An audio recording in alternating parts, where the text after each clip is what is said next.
Hello guys, இன்னைக்கு நம்ம இந்த டேல எதை பற்றி பார்க்க போறோம், அல்கெமி சுப்ரீம் எபிசோட் 6 பற்றி தான் பார்க்க போகிறோம். இதோட ப்ரீவியஸ் எபிசோட்லாம் நீங்கள் பார்க்காம இருந்தீங்கன்னா நம்ம சேனலோட பிளேலிஸ்ட்டில் இருக்குது, மறக்காம போய் செக் பண்ணிட்டு வந்துடுங்க. போன எபிசோடில் 6th எல்டர் பார்த்தீங்கன்னா ஒரு போட்டி ஒன்று நடத்தியிருப்பாரு. ஜூனியர்ஸ் வந்து சீனியர்ஸ் கூட சண்டை போட்டு ஜெயிச்சா 1000 பாயிண்ட்ஸ் வந்து தரப்படும். அதை வச்சு நீங்கள் வந்து ரிடீம் பண்ணிக்கலாம், காலேஜில் வந்து கல்டிவேஷன் பண்ணுறதுக்கு தேவையான பொருள் அப்படிலாம் சொல்லி சண்டை ஒன்று வச்சிருப்பாரு. ஹீரோ பார்த்தீங்கன்னா அதில் 2 பேரும் வந்து அடிச்சு தோக்கடிச்சிட்டு இருப்பான். இதோட தான் பார்த்தீங்கன்னா போன எபிசோட் வந்து முடிஞ்சிச்சு. இந்த எபிசோடோட ஸ்டார்டிங்கே பார்த்தீங்கன்னா ஹீரோ என்ன சொல்கிறான், டே 2 பேரும் உங்களோட தோல்வியை ஒத்துக்குங்கடா அப்படின்னு சொல்லி கேட்பான். 2 பேர் ஃபர்ஸ்ட் கம்முனா இருப்பானுங்க. அதுக்கப்புறம் பார்த்தீங்கன்னா ஹீரோட காலில் இருந்து கதற ஆரம்பிச்சிடறாங்க, ஐயோ எங்களை மன்னிச்சு விட்டுருங்க அப்படின்னு சொல்லிட்டு. அங்கே அந்த ஸ்டூடெண்ட்ஸுக்குலாம் சுத்தமாக புரியாது, என்னடா அவனுக்கு 2 பேரும் இந்த மாதிரி காலில் இருந்து கதறிட்டு இருக்காங்களே அப்படின்னு. அதுக்கப்புறம் ஹீரோ வந்து வின் பண்ணிட்டானா, ஹீரோ போய்ட்டு 6th எல்டர் கேட்குறான், அந்த 2000 பாயிண்ட் வந்து கொடுங்க அப்படின்னு சொல்லிட்டு. உடனே அவரும் பார்த்தீங்கன்னா ஹீரோக்கு அந்த 2000 பாயிண்ட் வந்து கொடுத்துட்டு அதுக்கப்புறம் என்ன சொல்றாருன்னா, ரொம்ப பெரிய அளவு வருவிடா தம்பி அப்படின்ற மாதிரி வந்து சொல்றாரு. அதுக்கப்புறம் ஹீரோ அங்கே இருக்கிற அந்த லைப்ரரிக்கு வந்து போவான். அப்போ அந்த குட்டி பொண்ணு பார்த்தீங்கன்னா ஹீரோவை பார்த்து ஜாலியாக வந்து பேசிக்கிட்டு இருக்கு. அப்படியே 2 பேர் பேசிக்கிட்டே வந்து உள்ளே போவாங்க. ஹீரோவுக்கு இவ்வளோ நாள் இனிமையாக இருந்தவங்களாம் ஹீரோட போகிற பார்த்துட்டு ஹீரோக்கு வணக்கம் வச்சுக்கிட்டு இருக்காங்க. ஹீரோ பார்த்தீங்கன்னா கெத்தாக மாறிட்டான். ஹீரோ அவங்க 6th எல்டர் தான் பார்க்கறதுக்கு வந்திருக்கான். இவங்க எல்லாரும் எதுக்காக 6th எல்டர் பார்க்கறதுக்கு வந்திருக்காங்கன்னு பார்த்தீங்கன்னா, இப்போ 6th எல்டர் வந்து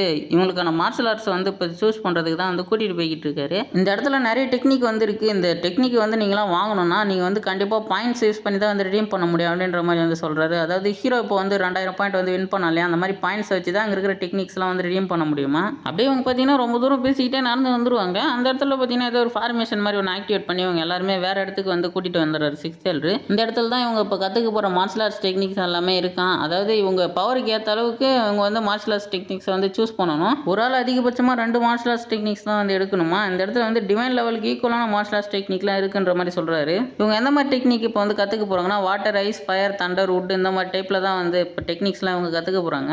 எர்த் லெவல் டெக்னிக் வரும்போது பார்த்தீங்கன்னா அது வந்து ஒரு பீஸ்ட் ஃபார்மில் சேஞ்ச் ஆகி தான் வருமா. அது வந்து நீங்கள் எடுக்கிறதுக்கு உங்களுக்கு ரொம்ப கஷ்டமாக இருக்கும், ஏன்னா அது கூட சண்டை போட வேண்டியது மாதிரி இருக்கும் அப்படிலாம் வந்து சொல்கிறாரு. அது மட்டும் இல்லைங்க, எர்த் லெவல் பார்த்தீங்கன்னா இப்போ ஒன்று தான் வெளியே வருமா. இதை மிஸ் பண்ணிட்டு இதோட அடுத்த வருஷம் தான் இன்னொரு எர்த் லெவல் பார்த்தீங்கன்னா வெளியே வருமா. உங்களுக்கு கிடைக்க போகிற டெக்னிக்லாம் உங்கள் லக்கை பொறுத்து தான் இருக்குது அப்படின்ற மாதிரி சொல்லிட்டு பார்த்தீங்கன்னா அந்த இடத்த வந்து அவர் ஓப்பன் பண்ணி விட்டுறாரு.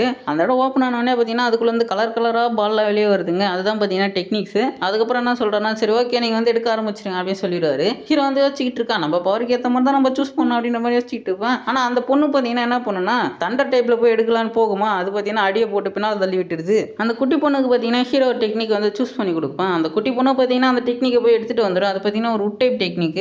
எல்லாருமே பார்த்தீங்கன்னா அப்படியே டெக்னிக்ஸ்லாம் எடுக்க ஆரம்பிச்சிருவாங்க. அப்போ ஹீரோவும் பார்த்தீங்கன்னா ஒரு டெக்னிக் அந்த இடத்துல வந்து எடுத்துகிட்டு வருவோம். அது பார்த்தீங்கன்னா ஒரு மிட் லெவல் டெக்னிக். அதை கேட்டோன்னே அந்த பொண்ணு பார்த்தீங்கன்னா பயங்கரமாக டென்ஷன் ஆகிடுது. அதுக்கப்புறம் அந்த இடம் பயங்கரமாக வந்து ஆட ஆரம்பிக்குது. என்னடான்னு பார்த்தா அந்த எர்த் லெவலில் இருக்கிற டெக்னிக் பார்த்தீங்கன்னா இப்போ வெளியே வருதுங்க. அது பார்த்தீங்கன்னா ஒரு ஸ்னேக் டைப்பில் பார்த்தீங்கன்னா பிஸ்டா மாதிரி வெளியே வந்திருக்கு. ஹீரோட எனிமிஸ் 2 பேருமே போயிட்டு பார்த்தீங்கன்னா ஃபர்ஸ்ட் அது கூட வந்து சண்டை போட ஆரம்பிக்கிறாங்க. ஃபர்ஸ்ட் அந்த பொண்ணு பார்த்தீங்கன்னா பயங்கரமாக அடி வாங்கிட்டு வரும். அதுக்கப்புறம் அந்த இன்னொருத்தருக்கான் பார்த்தீங்கன்னா அவனும் போயிட்டு அதை அட்டாக் பண்ணுவான். ஆனால் அவன் பண்ணுற அட்டாக்லாம் அதுக்கு ஒன்றுமே ஆகாது. அது பார்த்தீங்கன்னா அவனையும் வெற்றிகரமாக அடிச்சாங்க அந்த அனுப்பி வச்சிரும். இவங்களாம் அடி வாங்கினதுக்கு அப்புறம் பார்த்தீங்கன்னா ஹீரோ போய்ட்டு அது கூட வந்து சண்டை போட ஆரம்பிக்கிறான். ஹீரோ பார்த்தீங்கன்னா அவனோட பவர் யூஸ் பண்ணி அதை அடிச்சு அந்த இடத்துல பார்த்தீங்கன்னா காலி பண்ணிடுறான். அது டெஸ்ட்ராய் ஆனதுக்கப்புறம் ஹீரோக்கு பார்த்தீங்கன்னா அந்த டெக்னிக்குமே வந்து அடிச்சிடுது. அப்போ பார்த்தீங்கன்னா எல்லாரும் கேட்டுக்கிட்டு இருப்பாங்க. ஆனால் ஹீரோ என்ன சொல்லுவான்னு பார்த்தீங்கன்னா, இது எர்த் லெவல்லே இருக்கிறதுலே லோ லெவல் டெக்னிக் அப்படின்ற மாதிரி பார்த்தீங்கன்னா ஃபீல் பண்ணுறான். அப்போ 6th எல்டர் என்ன சொல்கிறேன்னா, அந்த டெக்னிக் சூப்பரானது தான், என்ன ஒன்று இதை ப்ராக்டிஸ் பண்ணுறது தான் கொஞ்சம் கஷ்டம் அப்படின்ற மாதிரி வந்து சொல்லிட்டு இருப்பாரு. அதுக்கப்புறம் என்ன சொல்கிறாருன்னா, மற்றவங்களாம் போயிட்டு 2 எடுத்துகிட்டு வந்துருங்க, டைம் ஆக போகுது அப்படின்ற மாதிரி சொல்கிறாரு. ஹீரோ பார்த்தீங்கன்னா அந்த இடத்துல உட்காந்து அந்த ஸ்கில் வந்து இப்போ கல்டிவேஷன் பண்ண ஆரம்பிச்சாரான். மற்றவங்களும் பார்த்தீங்கன்னா அப்படியே அவங்களுக்கான இன்னொன்று ஸ்கில்லை பார்த்தீங்கன்னா எடுத்துகிட்டு வந்துருவாங்க. அவரும் பார்த்தீங்கன்னா சரி டைம் ஆயிடுச்சு கிளம்பலாமா அப்படின்ற மாதிரி சொல்லுவார். அதுக்குள்ளேயே பார்த்தீங்கன்னா ஹீரோ அந்த ஸ்கில்லை வந்து அங்கே கற்றுக்கிட்டாங்க. ஹீரோ அங்கே ஒரு ஐஸ் ஸ்னேக்கை வர வச்சு ஒரு அட்டாக்குமே பார்த்தீங்கன்னா அந்த இடத்துல வந்து பண்ணி காட்டிடுவான். அதுக்கப்புறம் ஹீரோ 6th எல்டர்கிட்ட வந்து என்ன சொல்கிறேன்னா, நீங்கள் சொன்ன மாதிரி இந்த டெக்னிக்கை ப்ராக்டிஸ் பண்ணுறது ஒன்றும் கஷ்டமா இல்லையா அப்படின்ற மாதிரி சொல்கிறான். அதுக்கப்புறம் ஹீரோ பார்த்தீங்கன்னா சாப்பிட்ற இடத்துல உட்காந்து படிச்சுக்கிட்டு இருப்பான். அப்போ கிரீன் பொண்ணாங்க வந்து ஹீரோ கிட்ட வந்து பேச ஆரம்பிக்கிறா. அப்போ இதை பார்த்து அங்கே இருக்கிற பசங்களை வந்து பொருளை பேச ஆரம்பிச்சாங்க. இவங்க எதுக்கு அவங்ககிட்ட போய் பேசிக்கிட்டு இருக்காங்க அப்படின்னு சொல்லிட்டு கிரீன் ஹீரோ கிட்ட என்ன கேட்குறாங்கன்னா, உங்களுக்கும் ஹீரோயினுக்கு என்ன ரிலேஷன்ஷிப் இருக்குது அப்படின்னு சொல்லிட்டு தான் வந்து விசாரிச்சுக்கிட்டு இருக்காங்க. எதுக்காக அவங்க விசாரிக்கிறாங்கன்னா, ஹீரோயின் ஃபேமிலியிலேருந்து இன்னும் ஒரு 2 நாள் வந்து இதை பற்றி விசாரிக்கிறதுக்கோசரம் வர போகிறாங்களா. அவங்க 2 பேரும் உண்மையாகவே வந்து லவ் பண்ணுறாங்களா அப்படின்றத வந்து தெரிஞ்சுக்க போகிறாங்களா. அப்போ ஹீரோ என்ன சொல்லிக்கிட்டு இருக்கான்னு பார்த்தீங்கன்னா, எங்கள் 2 ஃபேமிலியுமே வந்து இந்த மாதிரி எங்களுக்கு ஏற்கனவே கல்யாணம் வந்து ஃபிக்ஸ் பண்ணிட்டாங்க அப்படின்ற மாதிரி வந்து சொல்லுவான். அவங்க ஆனாலும் வந்து பேசிக்கிட்டு இருப்பாங்க அதை பற்றி. அப்போ ஹீரோ என்ன சொல்லிடுறான்னா, இதை பற்றி நீங்கள் ஒன்றும் கவலைப்பட தேவையில்ல, நான் வந்து இதை சமாளிச்சுக்குவோம் அப்படின்ற மாதிரி வந்து சொல்லுவேன். ஹீரோ கிரீன் கிட்ட என்ன கேட்டுக்கிட்டு இருக்கான்னா, அந்த சோல் ரிஃபைனிங் பண்ணுறதுக்காக இதோட யாராக இருக்காம அப்படின்னு சொல்லிட்டு கேட்பான். அவங்களும் அதை பற்றி வந்து சொல்ல ஆரம்பிக்கிறாங்க. ஆமாம், அந்த இடத்துக்கு வந்து நீங்கள் போகணும்னு சொல்லிட்டு விருப்பப்பட்டால் வந்து நான் வந்து கூட்டிகிட்டு போகிறேன் அப்படின்ற மாதிரி பார்த்தீங்கன்னா கிரீன் ஹீரோ கிட்ட சொல்லுவாங்க. ஹீரோ என்ன சொல்லணும், ஆமாம் நான் அந்த இடத்துக்கு போகணும், என்னை கூட்டிகிட்டு போங்க அப்படின்ற மாதிரி சொல்லுவான். ஹீரோ பார்த்தீங்கன்னா அவங்க அந்த இடத்துக்கு வந்து கூட்டிகிட்டு போயிடறாங்க. அந்த இடத்துல பார்த்தீங்கன்னா கல்லில் பெரிய பெரிய சோல்லாம் செஞ்சு வச்சிருக்காங்க. அப்போ அவங்க என்ன சொல்லிட்டு இருக்காங்கன்னா, அந்த கல்லில் இருக்கிற பேட்டர்ன்லாம் நீங்கள் பார்த்து வந்து புரிஞ்சுக்கிட்டா தான் உங்களால் வந்து இந்த சோலை ரிஃபைன் பண்ண முடியும். இது வந்து ரொம்ப கஷ்டமாக இருக்கும் அப்படின்ற மாதிரி வந்து சொல்கிறாங்க. ஹீரோவும் பார்த்தீங்கன்னா அந்த சோடை போயிட்டு சுற்றி வந்து பார்த்துக்கிட்டு இருப்போம். அப்போ ஹீரோவுக்கு அந்த இருக்கிற இருக்கிற பேட்டர்லாம் வந்து புரிஞ்சிடும். அப்போ ஹீரோ என்ன சொல்கிறேன்னா இதில் வந்து சீல் போட்டு வச்சிருக்காங்க, ஃபஸ்ட்டு நான் வந்து அந்த சீலை வந்து பிரேக் பண்ணுறேன் அப்படின்னு சொல்லிட்டு அங்கே உட்காந்து அந்த சீலை வந்து பிரேக் பண்ணுறதுக்கான வேலையெல்லாம் ஆரம்பிச்சிருவான். ஹீரோ அங்கே இருக்கிற பேட்டர்ன்ஸ் எல்லாம் பார்த்தீங்கன்னா தனியாக பிரித்து எடுக்கிறான். அப்படியே பிரித்து எடுத்து பார்த்தீங்கன்னா அதுலேருந்து ஏதோ ஒரு பவர் மாதிரிலாம் கிரியேட் பண்ணி பார்த்தீங்கன்னா பெருசாக அங்கே ஹீரோ ஏதோ ஒன்று பண்ணிக்கிட்டு இருக்கிறான். அந்த கிரீன் பொண்ணு பார்த்தீங்கன்னா ஹீரோ தூரம் உட்காந்து பார்த்துக்கிட்டு இருக்குங்க. அதாவது ஹீரோவை பார்த்தீங்கன்னா அந்த இடத்துல சைட் அடிச்சுக்கிட்டு இருக்குது. இதுக்கு தான் ஹேண்ட்ஸமாகவே பிறக்கக்கூடாது பாருங்க, எல்லா பொண்ணும் ஹீரோ சைட் அடிச்சுக்கிட்டே இருக்கு. ஹீரோவை பார்த்தீங்கன்னா அப்படியே அந்த ஃபார்மேஷனை உடைக்கிறதுக்கு வந்து ஸ்டார்ட் பண்ணிடுவான். பவர்ஸ்லாம் பார்த்தீங்கன்னா ஏதோ எரிக்கல் வந்து விழுற மாதிரி சும்மா தப்புன்னு வந்து விழுந்துகிட்டு இருக்குது. அப்படியே பார்த்தீங்கன்னா ஹீரோ ஒரு ஃபார்மேஷனை உடைச்சிருவான். ஆனால் பார்த்தீங்கன்னா ரொம்ப லேட் ஆகிடும். அப்போ ஹீரோ என்ன சொல்கிறான், இன்னைக்கு இது போதும் அப்படி சொல்லிடுவான். அப்போ கிரீன் பொண்ணு ஹீரோ கிட்ட என்ன கேட்குறான், நாளைக்கு நீ ஃப்ரீயாக இருக்கியா, நான் வந்து ப்ராக்டிஸ் பண்ண போகிறேன், நீ வரையா அப்படின்னு சொல்லிட்டு ஹீரோ கிட்ட கேட்பா. ஹீரோ என்ன சொல்கிறான், சரி ஓகே அப்படின்ற மாதிரி சொல்லிடுவான். அந்த கிரீன் பொண்ணு பயங்கர ஹாப்பி ஆயிடுவா. அதுக்கப்புறம் ஹீரோவும் பார்த்தீங்கன்னா அங்கேருந்து கிளம்பிடுவான். ஆனால் திருப்ப பார்த்தீங்கன்னா ஹீரோ வேற எங்கேயோ வேகமாக போய்கிட்டு இருக்கான். எங்கே போகிறான், திருப்ப அந்த இடத்துக்கு தான் வந்து போவான். ஏன்னா ஹீரோக்கு தூக்கம் வராது, நம்ம போயிட்டு ப்ராக்டிஸ் பண்ணுமே அப்படின்னு சொல்லிட்டு அந்த இடத்துக்கு தான் வந்து போய்கிட்டு இருக்கிறான். அந்த இடத்துல ஏற்கனவே ஒரு பொண்ணு பார்த்தீங்கன்னா அங்கே உட்காந்துக்கிட்டு இருக்கு. ஹீரோ பார்த்தீங்கன்னா அந்த பொண்ணு பார்ப்பான், இருந்தாலும் பெருசாக வந்து கண்டுக்காம ஹீரோ எந்த வேலைக்கு வந்தாலும் அதை போய் வந்து செய்ய ஆரம்பிச்சிருவான். ஹீரோ தான் ஏற்கனவே அந்த ஃபார்மேஷனை வந்து பிரேக் பண்ணிட்டான் இல்லையா. அப்போ ஸ்ட்ரெயிட்டாக பார்த்தீங்கன்னா அந்த சோல் பவர்லாம் வந்து அப்சர்வ் பண்ணுறதுக்கு வந்து ஹீரோ வந்து ஸ்டார்ட் பண்ணிடுவாங்க. அந்த இடத்துக்குள்ளே பார்த்தீங்கன்னா ஹீரோ வந்து போயிடுவான். அந்த இடத்துல வந்து பார்த்தீங்கன்னா ஒரு விட்ட சோல் பவர் ஹீரோட உடம்புக்குள்ள வந்து போக ஆரம்பிக்குது. ஹீரோவே வந்து நினச்சி பார்க்க முடியாத அளவுக்கு சோல் பவர்ஸ் அந்த இடத்துல இருக்குன்னா பார்த்தீங்களா. ஹீரோ அப்படியே பார்த்தீங்கன்னா நான் ஸ்டாப்பாக அப்சர்வ் பண்ணிக்கிட்டே இருக்காங்க. ஹீரோ ரொம்ப நேரமாக அப்சர்வ் பண்ணிட்டு இருப்பான். அப்போ ஹீரோ என்ன சொல்லிட்டு இருப்பான், என்னோட சோல் பவர் என்னோட மேஜிக் பவர்லாம் நான் நினச்சி பார்க்காத அளவுக்கு வந்து இன்க்ரீஸ் ஆயிருக்கு அப்படின்னு சொல்லிட்டு பயங்கர ஹாப்பியாக வந்திருப்பான். அப்படியே ஹீரோ வந்து கண்ணு முழிச்சு பார்த்தா இந்த பொண்ணு ஹீரோ மூஞ்சி முன்னால் வந்து பயன்படுத்தி விட்டுருது ஹீரோவை. அதுக்கப்புறம் பார்த்தீங்கன்னா இந்த பொண்ணு ஹீரோ கிட்ட என்ன சொல்லுதுன்னா, நைட் டைமில் எனக்கு மட்டும் தான் ப்ராக்டிஸ் பண்ணுறதுக்கு அலோட் இருக்குது, நீ அப்புறம் அங்கே வந்த அப்படி சொல்லி பேசிக்கிட்டு இருக்கோம்.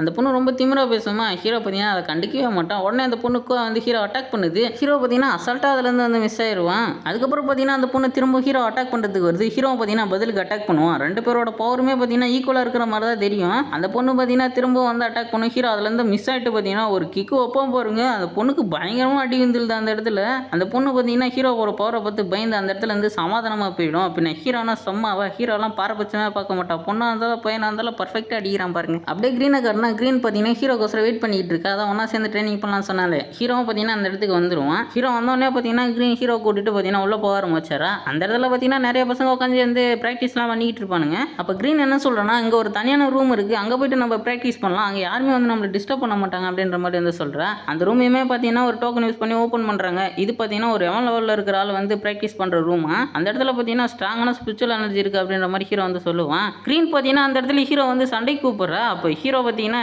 சண்டைலாம் வேணாமா அப்படின்ற மாதிரி சொல்லுவான். அந்த கிரீன் பார்த்தீங்கன்னா அட்டாக் பண்ண ஆரம்பிச்சிருவா. அதுக்கப்புறம் ஹீரோ பார்த்தீங்கன்னா அதெல்லாம் வந்து மிஸ் ஆகிட்டு வந்துடுவான். அப்போ கிரீன் என்ன சொல்கிறான், நான் வந்து உன்னை தோக்கடிக்கணும், நீ வந்து உன்னோட ஃபுல் ஸ்ட்ரென்த்தோட சண்டை போட்டு அப்படின்ற மாதிரி சொல்கிறேன். அதுக்கப்புறம் பார்த்தீங்கன்னா ரெண்டு பேரும் அந்த இடத்துல அவங்களோட சண்டையை ஸ்டார்ட் பண்ணிடுறாங்க. ரெண்டு பேரும் பார்த்தீங்கன்னா ஒரே டைமில் வந்து கிக் பண்ணிக்குவாங்க.